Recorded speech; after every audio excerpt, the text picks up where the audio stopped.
¿Qué harías si sintieras que algo invisible te observa y controla tu mente? El Orla, de Guy de Maupassant, es un escalofriante relato sobre la locura, el miedo y la presencia de una entidad sobrenatural que acecha sin ser vista. Un hombre empieza a notar sucesos extraños, objetos que se mueven solos, sensaciones de una presencia en su habitación y la terrible sospecha de que algo se ha apoderado de su voluntad. Pero, ¿es real o solo una manifestación de su propia demencia?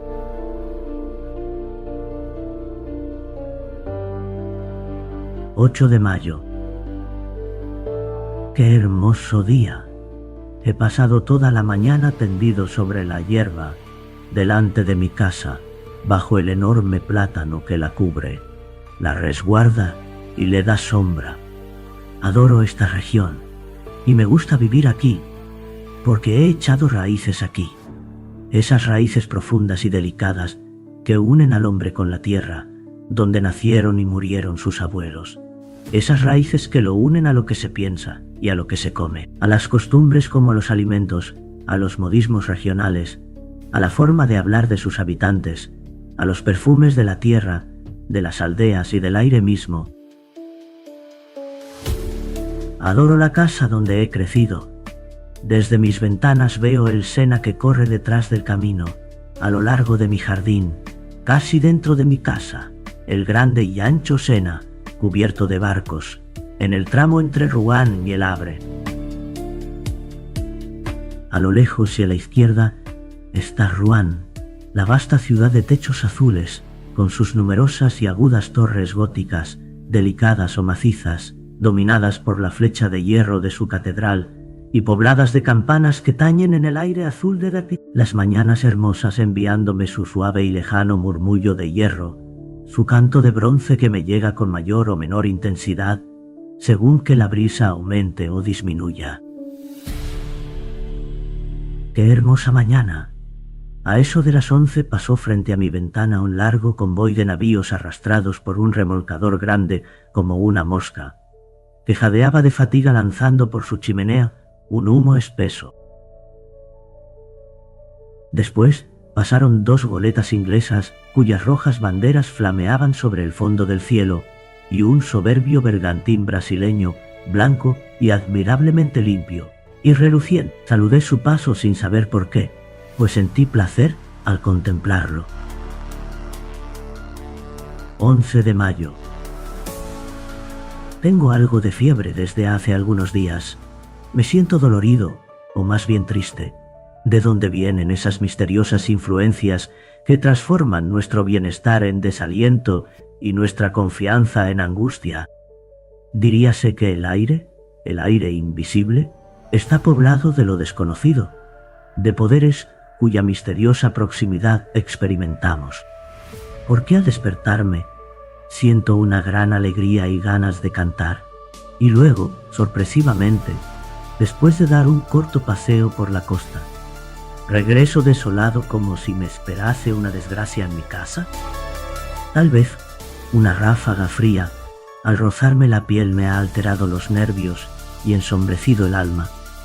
¿Acaso la forma de las nubes, o el color tan variable del día, o de las cosas, me ha perturbado el pensamiento al pasar por mis ojos? ¿Quién puede saberlo?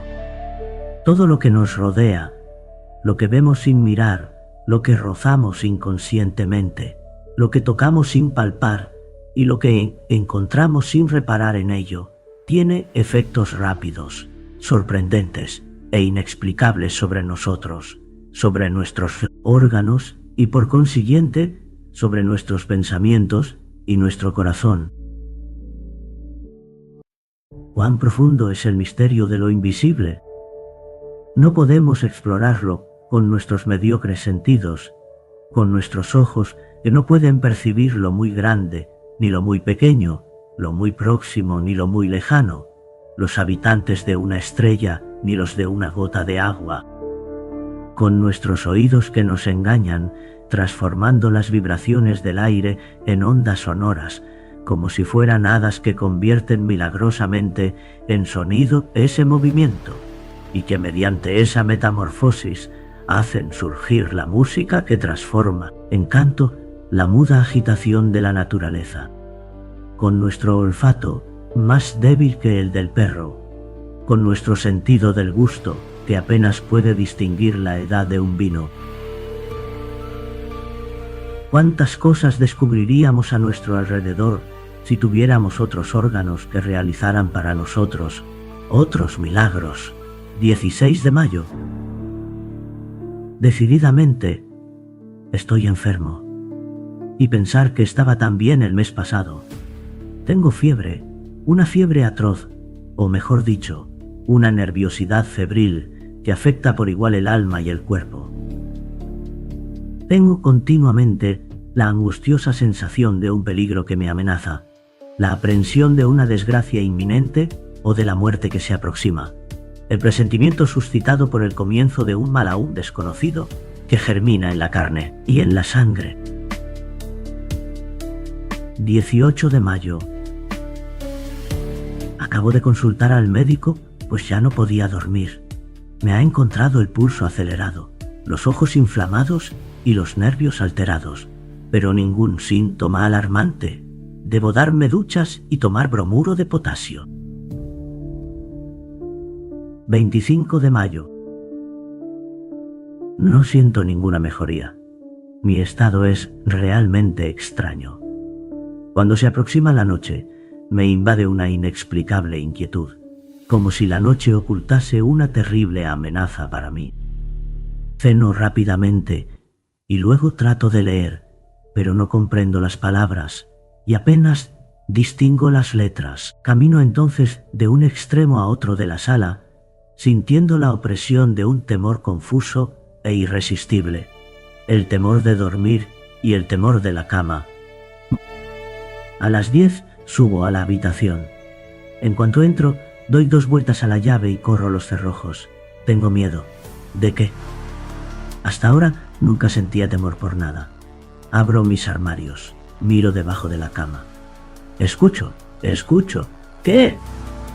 ¿Acaso puede sorprender que un malestar, un trastorno de la circulación y tal vez una ligera congestión, una pequeña perturbación del funcionamiento tan imperfecto y delicado de nuestra máquina viviente, convierta en un melancólico al más alegre de los hombres y en un cobarde al más valiente?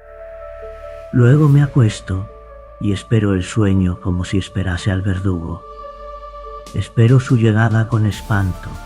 Mi corazón late intensamente y mis piernas se estremecen. Todo mi cuerpo tiembla en medio del calor de la cama hasta el momento en que caigo bruscamente en el sueño, como si me ahogara en un abismo de agua estancada. Ya no siento llegar como antes a ese sueño pérfido, oculto cerca de mí, que me acecha, se apodera de mi cabeza, me cierra los ojos y me aniquila. Duermo durante 2 o 3 horas, y luego no es un sueño sino una pesadilla lo que se apodera de mí. Sé perfectamente que estoy acostado y que duermo. Lo comprendo y lo sé. Y siento también que alguien se aproxima, me mira, me toca, sube sobre la cama, se arrodilla sobre mi pecho y tomando mi cuello entre sus manos aprieta y aprieta, con todas sus fuerzas para estrangularme. Trato de defenderme, impedido por esa impotencia atroz que nos paraliza en los sueños. Quiero gritar y no puedo. Trato de moverme y no puedo. Con angustiosos esfuerzos y jadeante, trato de liberarme, de rechazar ese ser que me aplasta y me asfixia, pero no puedo. Y de pronto me despierto enloquecido y cubierto de sudor. Enciendo una bujía. Estoy solo. 2 de junio. Mi estado se ha agravado. ¿Qué es lo que tengo? El bromuro y las duchas no me producen ningún efecto. Para fatigarme más, a pesar de que ya me sentía cansado, fui a dar un paseo por el bosque de Rumar. En un principio, me pareció que el aire suave, ligero y fresco, lleno de aromas de hierbas y hojas, vertía una sangre nueva en mis venas y nuevas energías en mi corazón. Caminé por una gran avenida de caza y después por una estrecha alameda, entre dos filas de árboles desmesuradamente altos que formaban un techo verde y espeso, casi negro, entre el cielo y yo. De pronto sentí un estremecimiento, no de frío sino un extraño temblor angustioso. Apresuré el paso, inquieto por hallarme solo en ese bosque, atemorizado sin razón por el profundo silencio.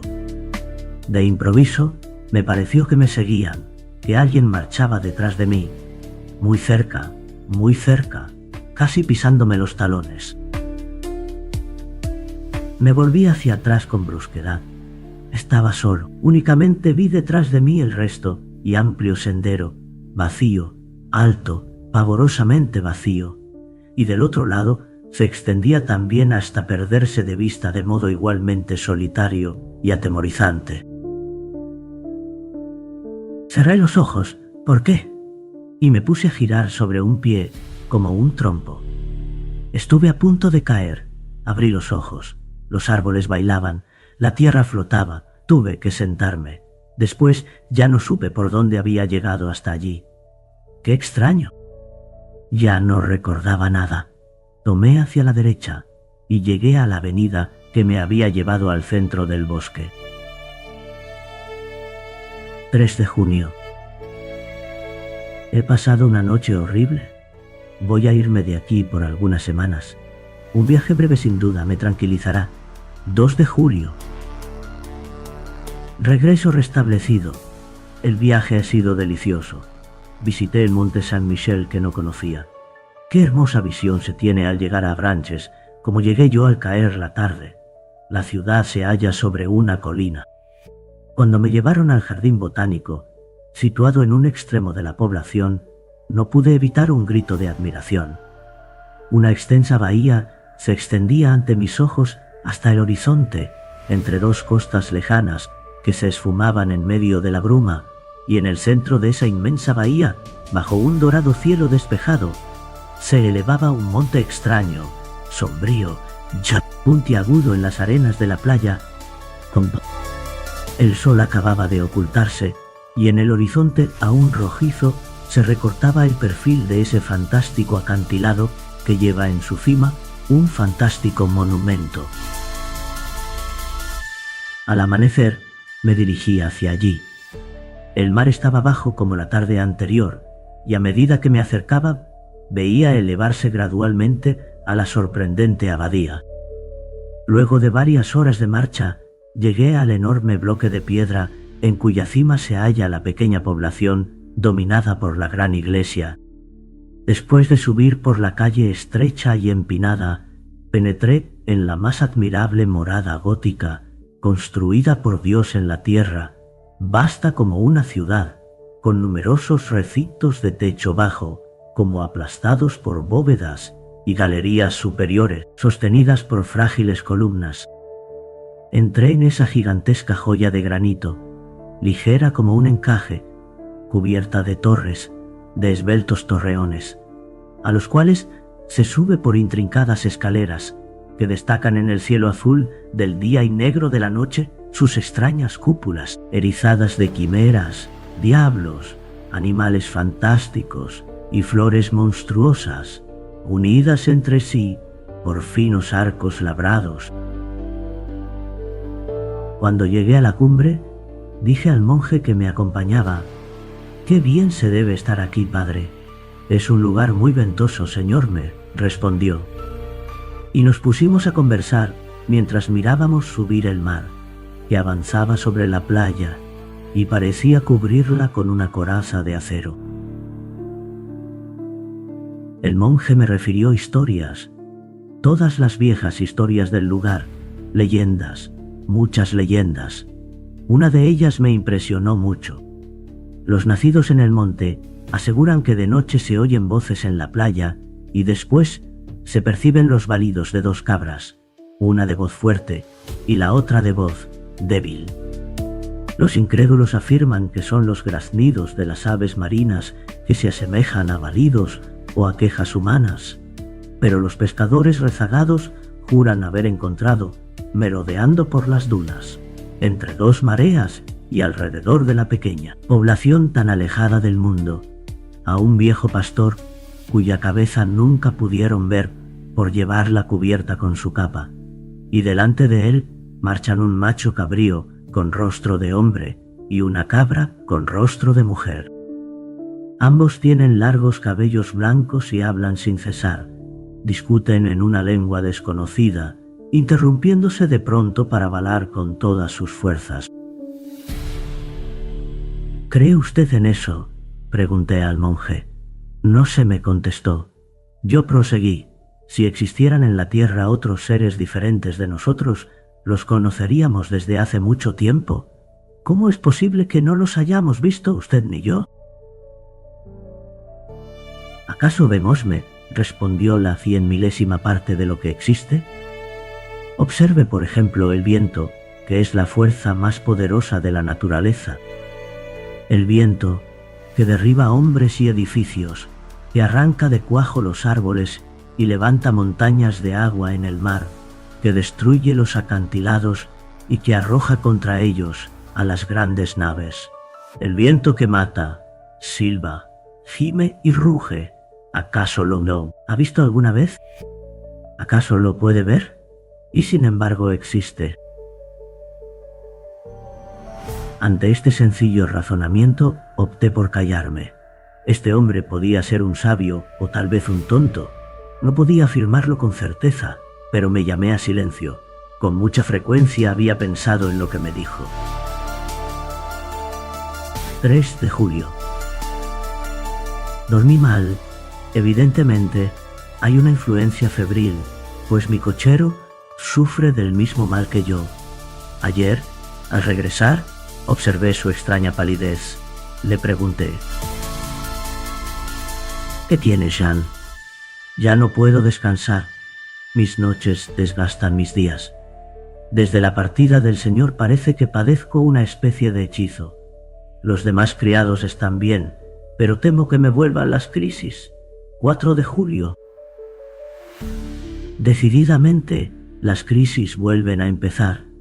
Vuelvo a tener las mismas pesadillas.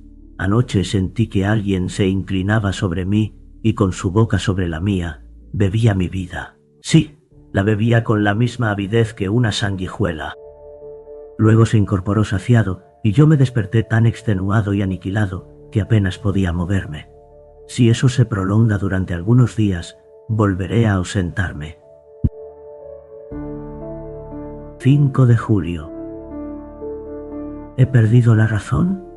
Lo que pasó, lo que vi anoche, es tan extraño que cuando pienso en ello pierdo la cabeza. Había cerrado la puerta con llave, como todas las noches, y luego sentí sed. Bebí medio vaso de agua y observé distraídamente que la botella estaba llena. Me acosté enseguida y caí en uno de mis espantosos sueños, del cual pude salir cerca de 2 horas después con una sacudida más horrible aún. Imagínense ustedes un hombre que es asesinado mientras duerme, que despierta con un cuchillo clavado en el pecho, jadeante y cubierto de sangre, que no puede respirar y que muere sin comprender lo que ha sucedido. Después de recobrar la razón, sentí nuevamente sed. Encendí una bujía y me dirigí hacia la mesa donde había dejado la botella. La levanté inclinándola sobre el vaso, pero no había una gota de agua. Estaba vacía, completamente vacía. Al principio no comprendí nada, pero de pronto sentí una emoción tan atroz que tuve que sentarme, o mejor dicho, me desplomé sobre una silla. Luego me incorporé de un salto para mirar a mi alrededor. Después volví a sentarme delante del cristal transparente, lleno de asombro y terror. Lo observaba con la mirada fija, tratando de imaginarme lo que había pasado. Mis manos temblaban. ¿Quién se había bebido el agua? Yo sin duda. ¿Quién podía haber sido sino yo? Entonces, yo era sonámbulo y vivía sin saberlo esa doble vida misteriosa que nos hace pensar que hay en nosotros 2 seres, o que a veces un ser extraño, desconocido, e invisible ánima. Mientras dormimos, nuestro cuerpo cautivo que le obedece como algo a nosotros y más que a nosotros. ¡Ah! ¿Quién podrá comprender mi abominable angustia? ¿Quién podrá comprender la emoción de un hombre mentalmente sano, perfectamente despierto y en uso de razón, al contemplar espantado una botella que se ha vaciado mientras dormía? Y así permanecí hasta el amanecer sin atreverme a volver a la cama. 6 de julio.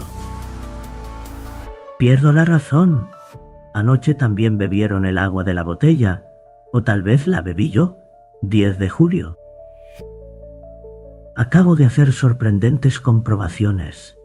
Decididamente estoy loco, y sin embargo, el 6 de julio, antes de acostarme, puse sobre la mesa vino, leche, agua, pan y fresas. ¿Han bebido o he bebido toda el agua y un poco de leche? No han tocado el vino, ni el pan, ni las fresas. El 7 de julio he repetido la prueba con idénticos resultados. El 8 de julio suprimí el agua y la leche, y no han tocado nada. Por último, el 9 de julio puse sobre la mesa solamente el agua y la leche, teniendo especial cuidado de envolver las botellas con lienzos de muselina blanca y de atar los tapones. Luego me froté con grafito los labios, la barba y las manos y me acosté. Un sueño irresistible se apoderó de mí, seguido poco después por el atroz despertar. No me había movido, ni siquiera mis sábanas estaban manchadas. Corrí hacia la mesa. Los lienzos que envolvían las botellas seguían limpios e inmaculados. Desaté los tapones, palpitante de emoción. Se habían bebido toda el agua y toda la leche. ¡Ah, Dios mío! Partiré inmediatamente hacia París. 12 de julio. París. Estos últimos días había perdido la cabeza. Tal vez he sido juguete de mi enervada imaginación, salvo que yo sea realmente sonámbulo o que haya sufrido una de esas influencias comprobadas, pero hasta ahora inexplicables, que se llaman sugestiones. De todos modos, mi extravío rayaba en la demencia, y han bastado 24 horas en París para recobrar la cordura. Ayer, después de paseos y visitas que me han renovado y vivificado el alma, terminé el día en el Théâtre Français. Representábase una pieza de Alejandro Dumas hijo. Este autor vivaz y pujante ha terminado de curarme.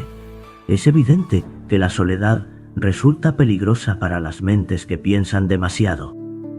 Necesitamos ver a nuestro alrededor a hombres que piensen y hablen. Cuando permanecemos solos durante mucho tiempo, poblamos de fantasmas el vacío. Regresé muy contento al hotel, caminando por el centro. Al codearme con la multitud pensé, no sin ironía, en mis terrores y suposiciones de la semana pasada, pues creí, sí, creí que un ser invisible vivía bajo mi techo. Cuán débil es nuestra razón y cuán rápidamente se extravía cuando nos estremece un hecho incomprensible. En lugar de concluir con estas simples palabras, yo no comprendo porque no puedo explicarme las causas, nos imaginamos enseguida impresionantes misterios y poderes sobrenaturales. 14 de julio. Fiesta de la República. He paseado por las calles. Los cohetes y banderas me divirtieron como a un niño. Sin embargo, me parece una tontería ponerse contento un día determinado por decreto del gobierno. El pueblo es un rebaño de imbéciles, a veces tonto y paciente, y otras feroz y rebelde. Se le dice, diviértete, y se diviértete. Se le dice, ve a combatir con tu vecino, y va a combatir. Se le dice, vota por el emperador, y vota por el emperador. Después, vota por la República, y vota por la República. Los que lo dirigen son igualmente tontos, pero en lugar de obedecer a hombres, se atienen a principios, que por lo mismo que son principios, solo pueden ser necios, estériles y falsos, es decir, ideas consideradas ciertas e inmutables. Luego en este mundo, donde nada es seguro, y donde la luz y el sonido son ilusorios. 16 de julio.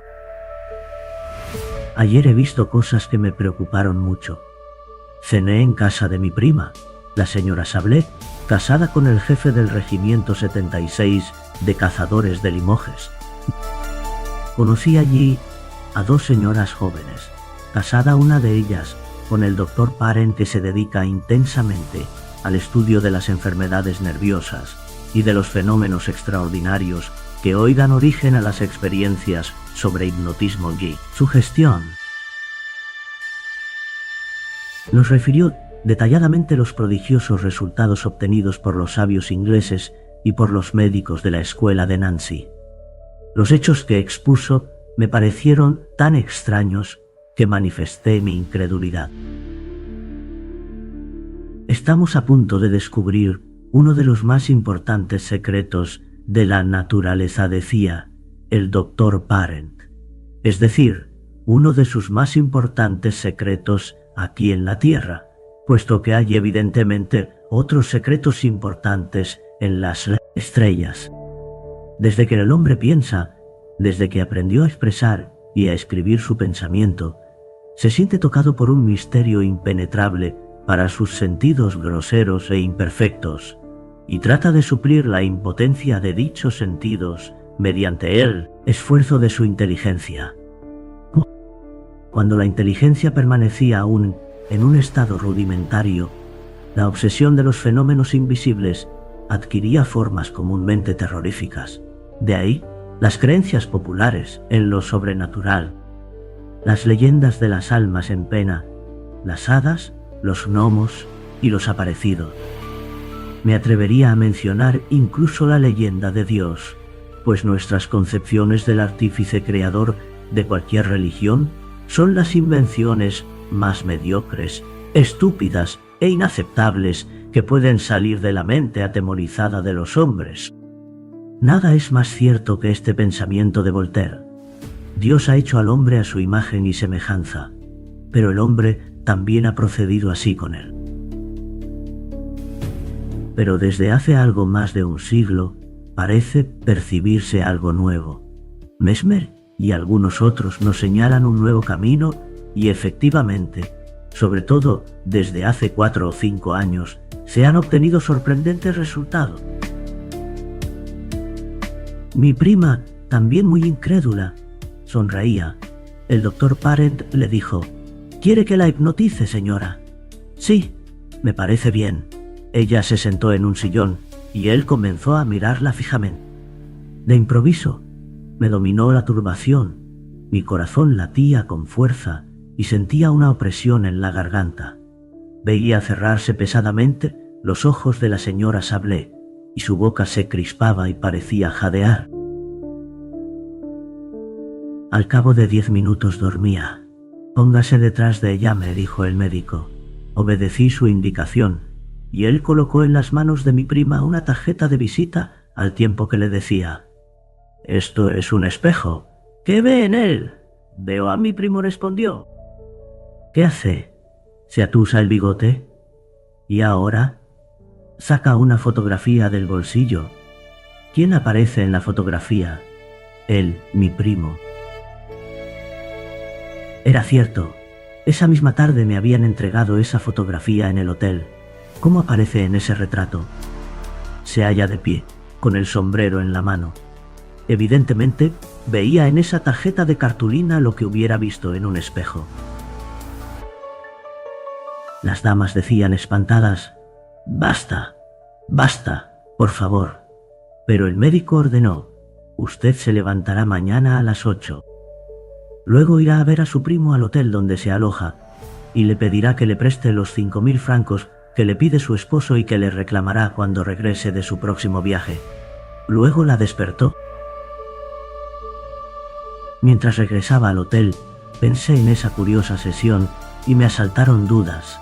no sobre la insospechable, la total buena fe de mi prima, a quien conocía desde la infancia como a una hermana, sino sobre la seriedad del médico. ¿No escondería en su mano un espejo que mostraba a la joven dormida, al mismo tiempo que la tarjeta? Los prestidigitadores profesionales hacen cosas semejantes. No bien regresé me acosté, pero a las 8:30 de la mañana me despertó mi mucamo y me dijo: «La señora Sablé quiere hablar inmediatamente con el señor». Me vestí deprisa y la hice pasar. Sentóse muy turbada y me dijo sin levantar la mirada ni quitarse el velo: «Querido primo, tengo que pedirle un gran favor». «¿De qué se trata, prima?» «Me cuesta mucho decirlo, pero no tengo más remedio. Necesito urgentemente 5.000 francos». «¿Pero cómo? ¿Tan luego usted?» «Sí, yo, o mejor dicho mi esposo, que me ha encargado conseguirlos». Me quedé tan asombrado que apenas podía balbucear mis respuestas. Pensaba que ella y el doctor Parent se estaba burlando de mí, y que eso podía ser una mera farsa preparada de antemano y representada a la perfección. Pero todas mis dudas se disiparon cuando la observé con atención. Temblaba de angustia. Evidentemente esta gestión le resultaba muy penosa, y advertí que apenas podía reprimir el llanto. Sabía que era muy rica, y le dije: «¿Cómo es posible que su esposo no disponga de 5.000 francos? Reflexione. ¿Está segura de que le ha encargado pedírmelos a mí?» Vaciló durante algunos segundos, como si le costara mucho recordar, y luego respondió: «Sí, estoy segura». «¿Le ha escrito?» Vaciló otra vez y volvió a pensar. Advertí el penoso esfuerzo de su mente. No sabía. Solo recordaba que debía pedirme ese préstamo para su esposo. Por consiguiente, se decidió a mentir. «Sí», me escribió. «¿Cuándo?» «Ayer no me dijo nada. Recibí su carta esta mañana. ¿Puede enseñármela?» No. Contenía cosas íntimas, demasiado personales, y la he quemado. Así que su marido tiene deudas». Vaciló una vez más, y luego murmuró: «No lo sé», bruscamente le dije. «Pero en este momento, querida prima, no dispongo de 5.000 francos». Dio una especie de grito de desesperación. «¡Ay, por favor! ¡Se lo ruego! Trate de conseguirlos». Exaltada, unía sus manos como si se tratara de un ruego. Su voz cambió de tono. Lloraba murmurando cosas ininteligibles, molesta y dominada por la orden irresistible que había recibido. «Ay», le suplico, «si supiera cómo sufro. Los necesito para hoy». Sentí piedad por ella. «Los tendrá de cualquier manera. Se lo prometo».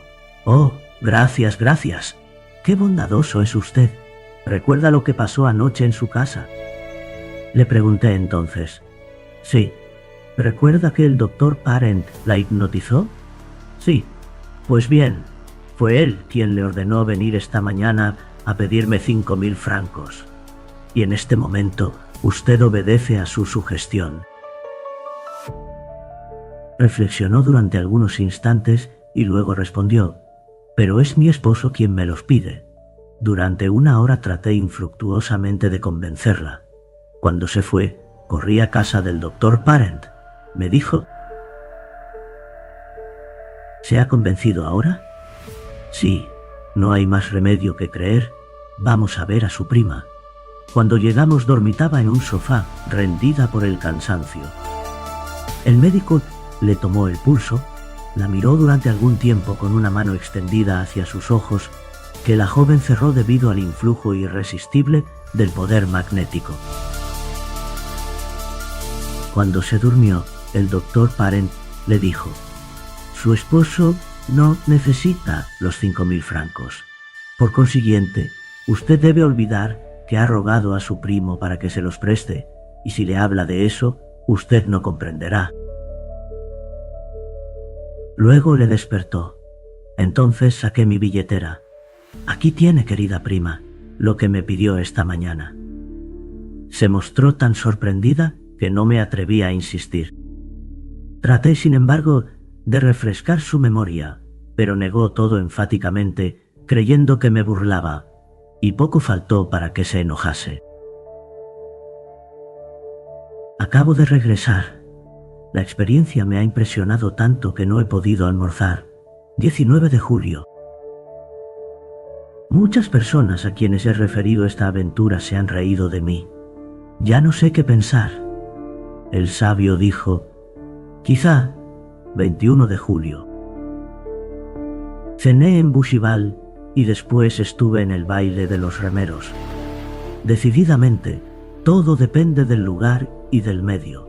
Creer en lo sobrenatural en la isla de la Grenouille sería el colmo del desatino. Pero no es así en la cima del monte Saint-Michel, y en la India sufrimos la influencia de lo que nos rodea. Regresaré a casa la semana próxima. 30 de julio. Ayer he regresado a casa. Todo está bien. 2 de agosto. No hay novedades. Hace un tiempo espléndido. Paso los días mirando correr el Sena. 4 de agosto. Hay problemas entre mis criados. Aseguran que alguien rompe los vasos en los armarios por la noche. El mucamo acusa a la cocinera y ésta a la lavandera, quien a su vez acusa a los dos primeros. ¿Quién es el culpable? El tiempo lo dirá. Ya. 6 de agosto. Esta vez no estoy loco. Lo he visto. Lo he visto. Ya no tengo la menor duda. Lo he visto. Aún siento frío hasta en las uñas. El miedo me penetra hasta la médula. Lo he visto. A las 2 de la tarde me paseaba a pleno sol por mi rosedal. Caminaba por el sendero de rosales de otoño que comienzan a florecer. Me detuve a observar un hermoso ejemplar de Jean des Batatilles que tenía 3 flores magníficas, y vi entonces con toda claridad cerca de mí que el tallo de una de las rosas se doblaba como movido por una mano invisible. Luego vi que se quebraba como si la misma mano lo cortase. Luego la flor se elevó, siguiendo la curva que habría descrito un brazo al llevarla hacia una boca, y permaneció suspendida en el aire transparente, muy sola e inmóvil, como una pavorosa mancha a 3 pasos de mí. Azorado, me arrojé sobre ella para tomarla, pero no pude hacerlo. Había desaparecido. Sentí entonces rabia contra mí mismo, pues no es posible que una persona razonable tenga semejantes alucinaciones. Pero, ¿tratábase realmente de una alucinación? Volví hacia el rosal para buscar el tallo cortado e inmediatamente lo encontré, recién cortado, entre las 2 rosas que permanecían en la rama. Regresé entonces a casa con la mente alterada. En efecto, ahora estoy convencido, seguro como de la alternancia de los días y las noches, de que existe cerca de mí un ser invisible, que se alimenta de leche y agua, que puede tocar las cosas, tomarlas y cambiarlas de lugar. Dotado, por consiguiente, de un cuerpo material, aunque imperceptible para nuestros sentidos, y que habita en mi casa como yo. 7 de agosto. Dormí tranquilamente. Se ha bebido el agua de la botella, pero no perturbó mi sueño. Me pregunto si estoy loco. Cuando a veces me paseo a pleno sol, a lo largo de la costa, he dudado de mi razón. No son ya dudas inciertas como las que he tenido hasta ahora, sino dudas precisas, absolutas. He visto locos. He conocido a algunos que seguían siendo inteligentes, lúcidos y sagaces en todas las cosas de la vida, menos en un punto.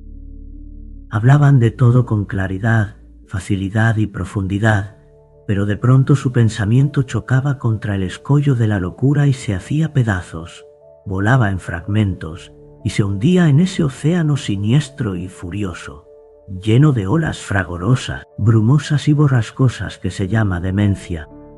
Ciertamente, estaría convencido de mi locura, si no tuviera perfecta conciencia de mi estado al examinarlo con toda lucidez. En suma, yo solo sería un alucinado que razona. Se habría producido en mi mente uno de esos trastornos que hoy tratan de estudiar y precisar los fisiólogos modernos, y dicho trastorno habría provocado en mí una profunda ruptura en lo referente al orden y a la lógica de las ideas. Fenómenos semejantes se producen en el sueño, que nos muestra las fantasmagorías más inverosímiles sin que ello nos sorprenda, porque mientras duerme el aparato verificador, el sentido del control, la facultad imaginativa, vigila y trabaja. ¿Acaso ha dejado de funcionar en mí una de las imperceptibles teclas del teclado cerebral? Hay hombres que a raíz de accidentes pierden la memoria de los nombres propios, de las cifras o solamente de las fechas. Hoy se ha comprobado la localización de todas las partes del pensamiento. No puede sorprender entonces que en este momento se haya disminuido mi facultad de controlar la irrealidad de ciertas alucinaciones. Pensaba en todo ello mientras caminaba por la orilla del río. El sol iluminaba el agua, sus rayos embellecían la tierra y llenaban mis ojos de amor por la vida, por las golondrinas, cuya agilidad constituye para mí un motivo de alegría, por las hierbas de la orilla cuyo estremecimiento es un placer para mis oídos. Sin embargo, paulatinamente me invadía un malestar inexplicable.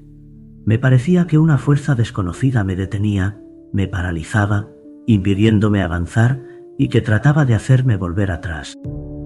Sentí ese doloroso deseo de volver que nos oprime cuando hemos dejado en nuestra casa a un enfermo querido y presentimos una agravación del mal. Regresé entonces, a pesar mío, convencido de que encontraría en casa una mala noticia, una carta o un telegrama. Nada de eso había, y me quedé más sorprendido e inquieto aún, que si hubiese tenido una nueva visión fantástica. 8 de agosto. Pasé una noche horrible. Él no ha aparecido más, pero lo siento cerca de mí. Me espía, me mira, se introduce en mí y me domina. Así me resulta más temible, pues al ocultarse de este modo, parece manifestar su presencia invisible y constante mediante fenómenos sobrenaturales. Sin embargo, he podido dormir. 9 de agosto. Nada ha sucedido, pero tengo miedo. 10 de agosto. Nada. ¿Qué sucederá mañana? 11 de agosto. Nada. Siempre nada.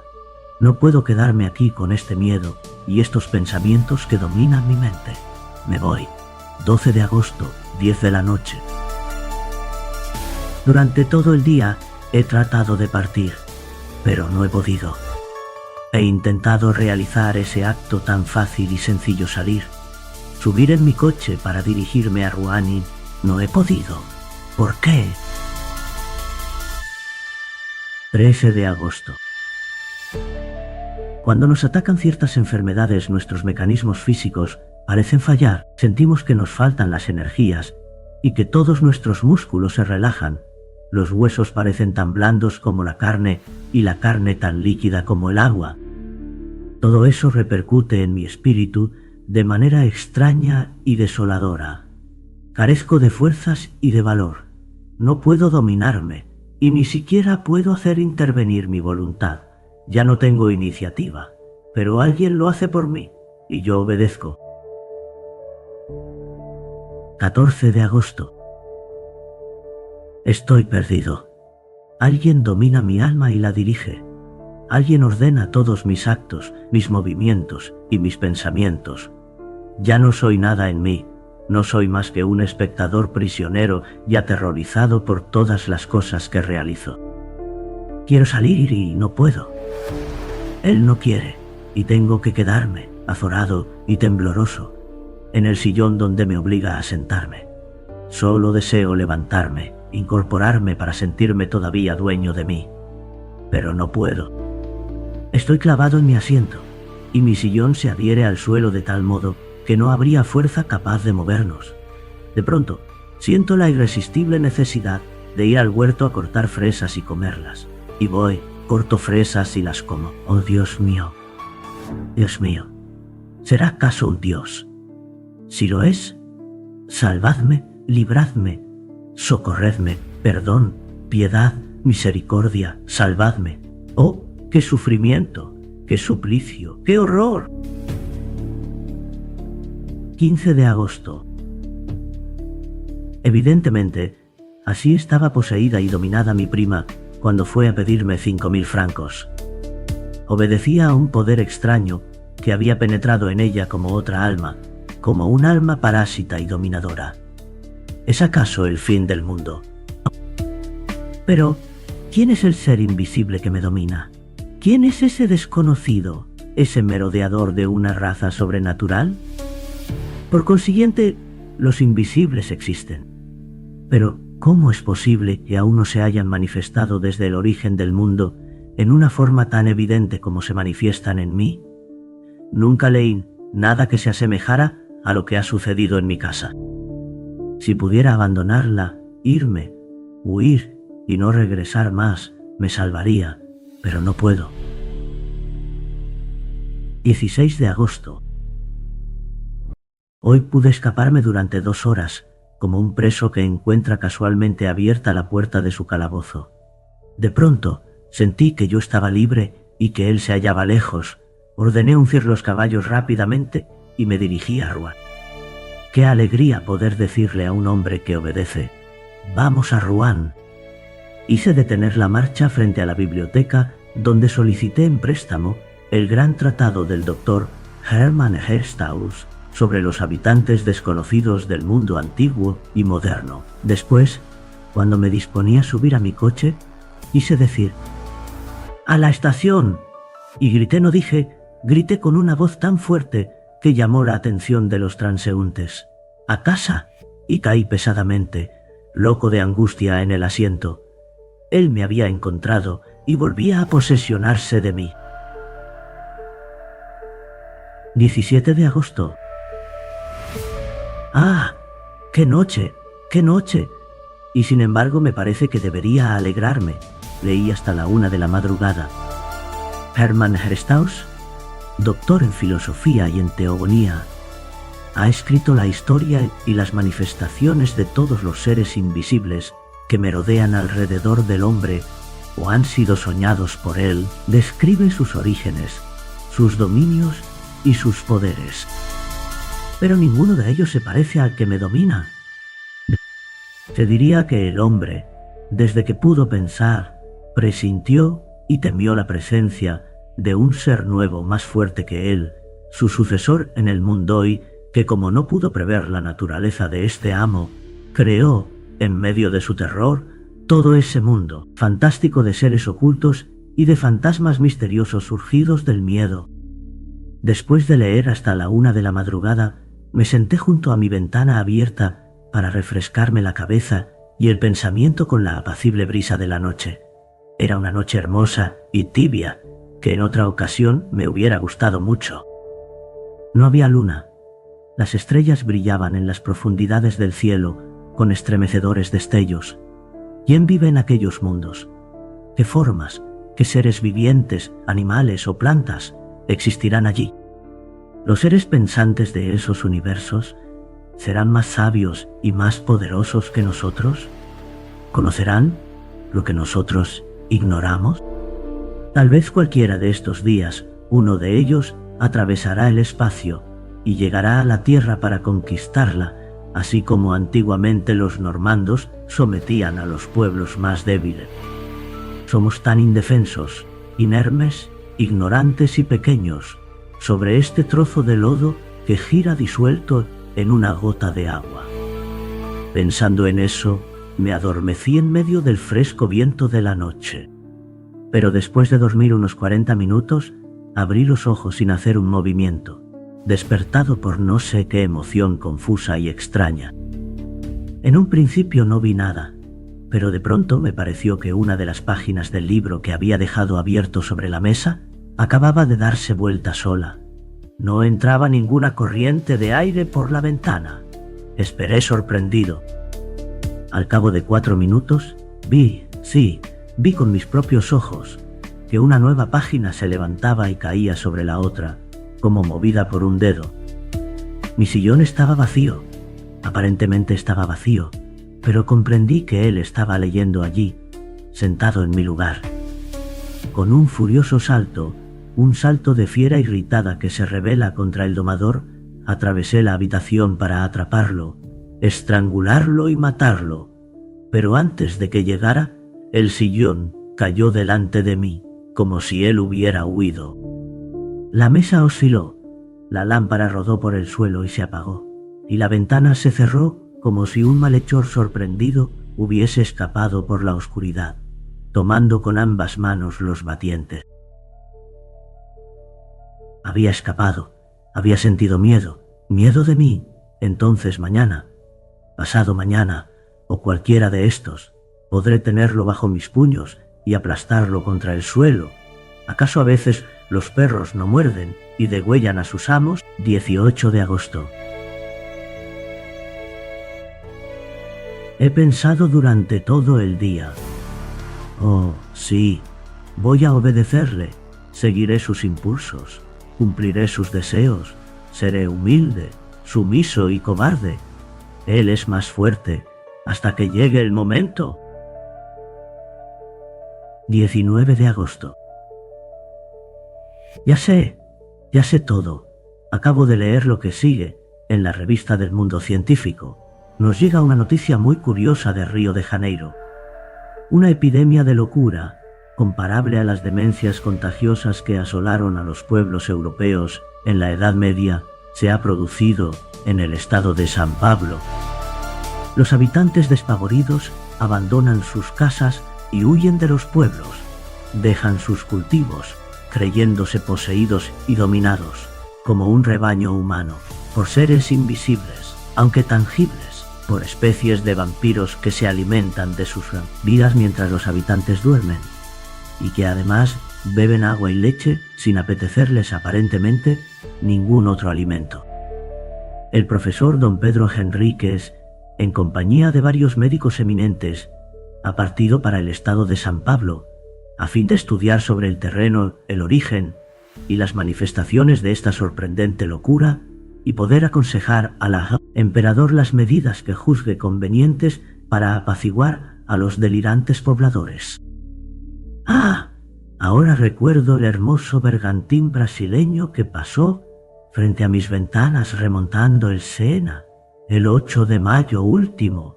Me pareció tan hermoso, blanco y alegre. Allí estaba él que venía de lejos, del lugar de donde es originaria su raza. Y me vio también mi blanca vivienda, y saltó del navío a la costa. Oh, Dios mío, ahora ya lo sé y lo presiento. El reinado del hombre ha terminado. Ha venido aquel que inspiró los primeros terrores de los pueblos primitivos. Aquel que exorcizaban los sacerdotes inquietos y que invocaban los brujos en las noches oscuras, aunque sin verlo todavía. Aquel a quien los presentimientos de los transitorios dueños del mundo adjudicaban formas monstruosas o graciosas de gnomos, espíritus, genios, hadas y duendes. Después de las groseras concepciones del espanto primitivo, hombres más perspicaces han presentido con mayor claridad. Mesmer lo sospechaba, y hace ya 10 años que los médicos han descubierto la naturaleza de su poder de manera precisa, antes de que él mismo pudiera ejercerlo. Han jugado con el arma del nuevo señor, con una facultad misteriosa sobre el alma humana. La han denominado magnetismo, hipnotismo, sugestión, qué sé yo. Los he visto divertirse como niños imprudentes con este terrible poder. Desgraciados de nosotros, desgraciado del hombre. Ha llegado él, ¿cómo se llama? Él. Parece que me gritara su nombre y no lo oyese. Él sí, grita. ¿Escucho? ¿Cómo repite el Orla? He oído. El Orla es él. El Orla ha llegado. Ah, el buitre se ha comido la paloma. El lobo ha devorado el cordero. El león ha devorado el búfalo de agudos cuernos. El hombre ha dado muerte al león con la flecha, el puñal y la pólvora, pero el orla hará con el hombre lo que nosotros hemos hecho con el caballo y el buey. Lo convertirá en su cosa, su servidor y su alimento, por el solo poder de su voluntad. Desgraciados de nosotros.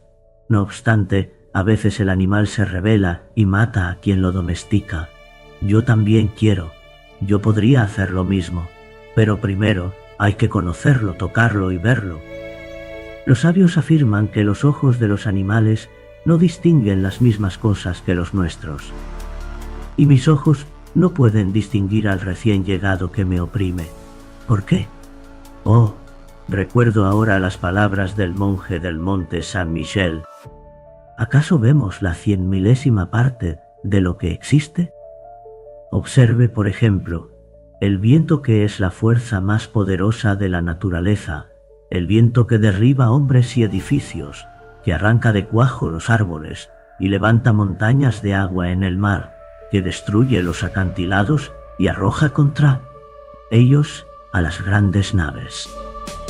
El viento que silba, gime y ruge.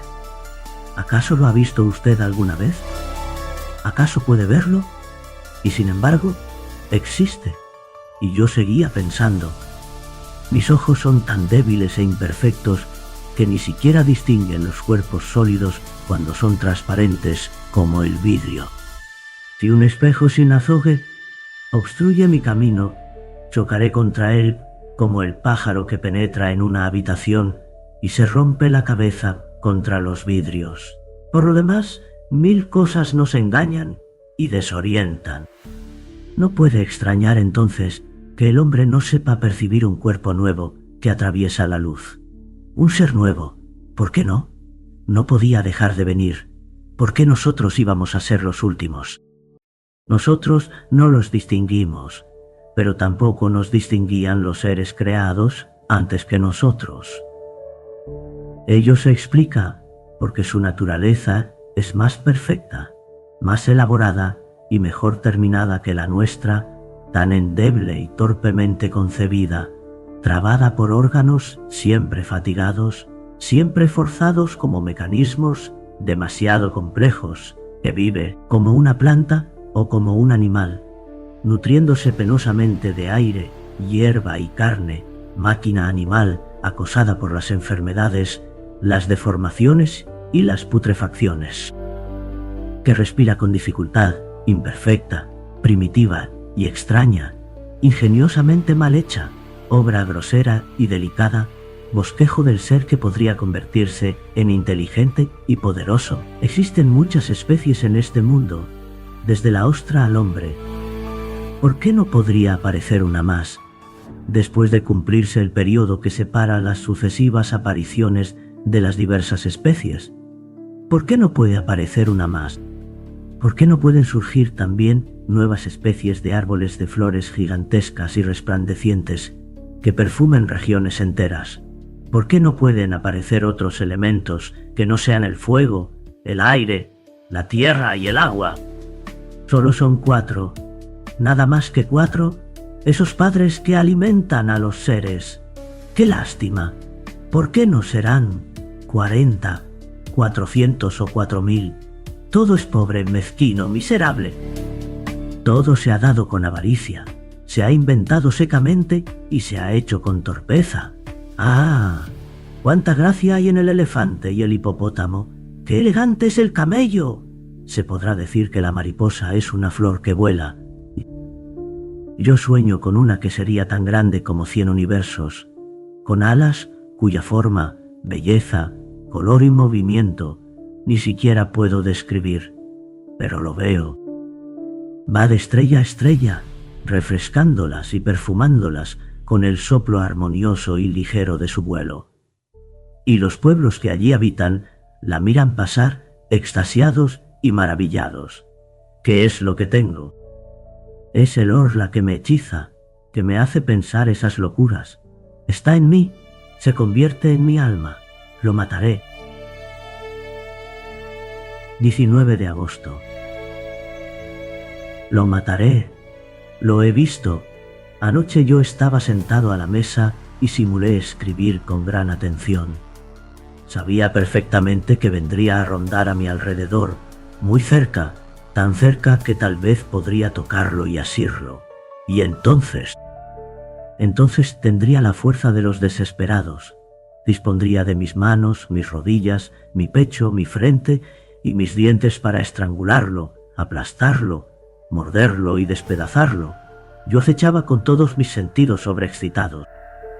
Había encendido las 2 lámparas y las 8 bujías de la chimenea, como si fuese posible distinguirlo con esa luz.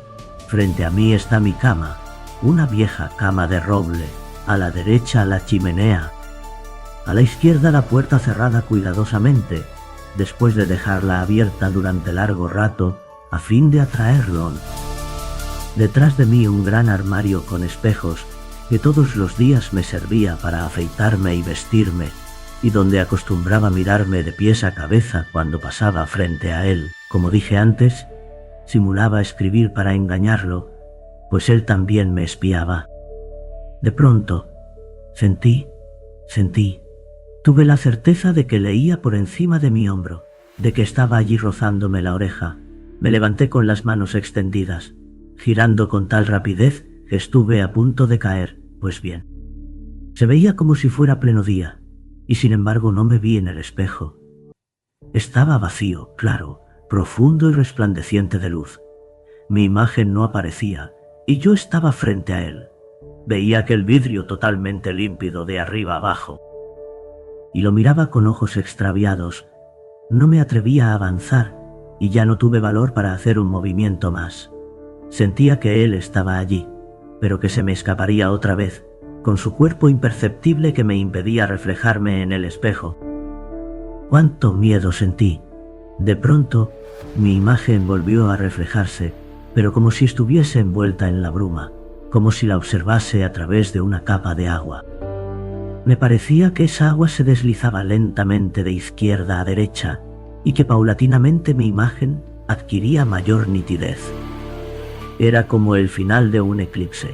Lo que la ocultaba no parecía tener contornos precisos. Era una especie de transparencia opaca, que poco a poco se aclaraba. Por último, pude distinguirme completamente como todos los días. Lo había visto. Conservo el espanto que aún me hace estremecer. 20 de agosto.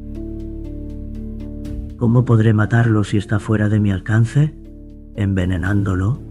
Pero él me verá mezclar el veneno en el agua, y tal vez nuestros venenos no tienen ningún efecto sobre un cuerpo imperceptible. No, decididamente no. Pero entonces, ¿qué haré entonces? 21 de agosto. He llamado a un cerrajero de Rouen y le he encargado persianas metálicas como las que tienen algunas residencias particulares de París, en la planta baja, para evitar los robos. Me haré además una puerta similar. Me debe haber tomado por un cobarde, pero no importa. 10 de septiembre.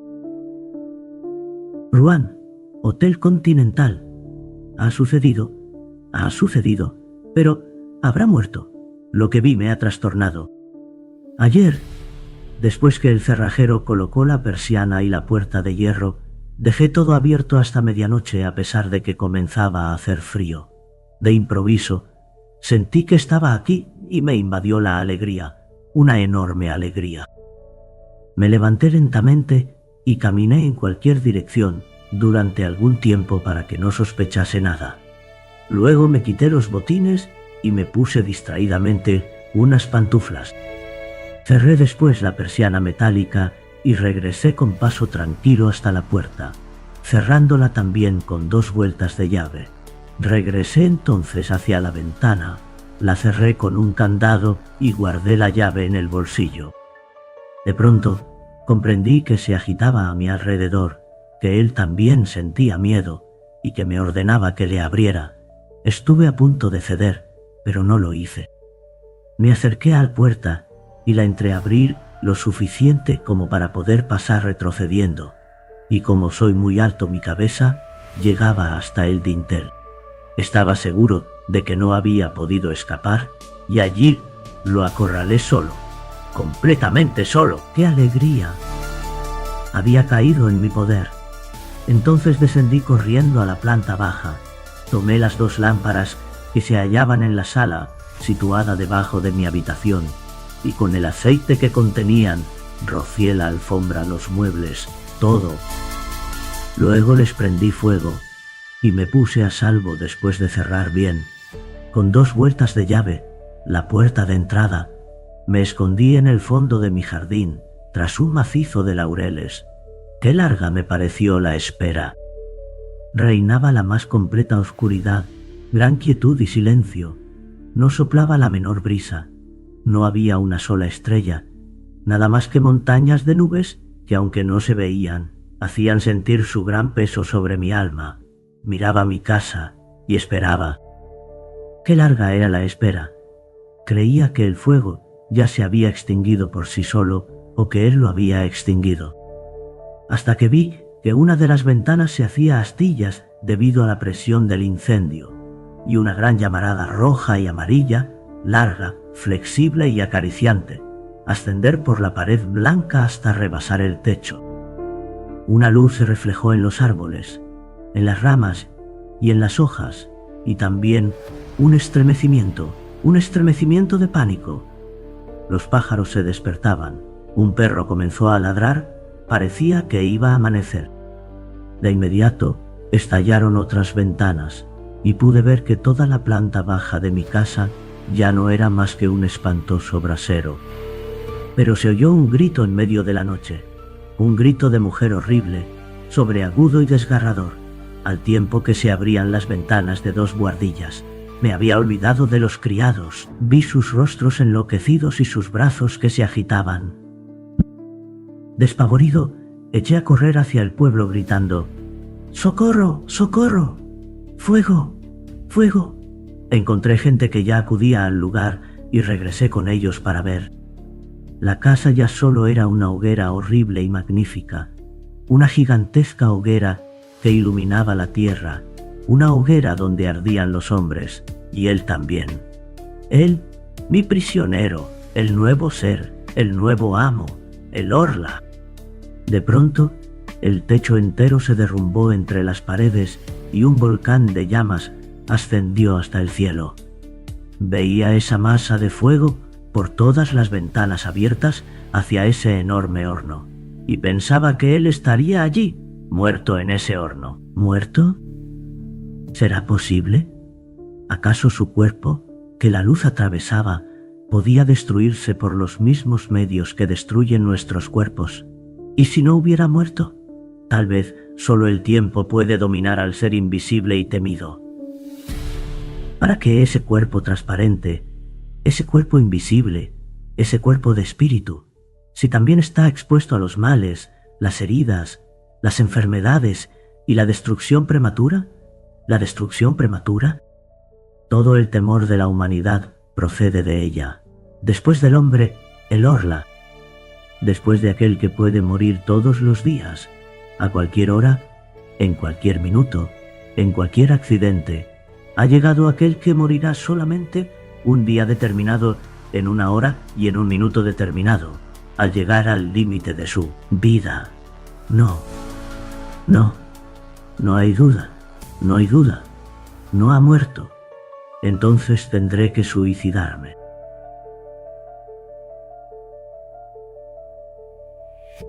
El protagonista intenta luchar contra su enemigo invisible, pero realmente se puede vencer a lo que no se puede ver. ¿Era el Orla una entidad real o simplemente una mente que se derrumba bajo el peso de la locura? ¿Y si existieran seres a nuestro alrededor, viéndonos sin que podamos percibirlos? ¿Qué pasaría si un día, al despertar, sintieras que no estás solo, aunque no haya nadie allí?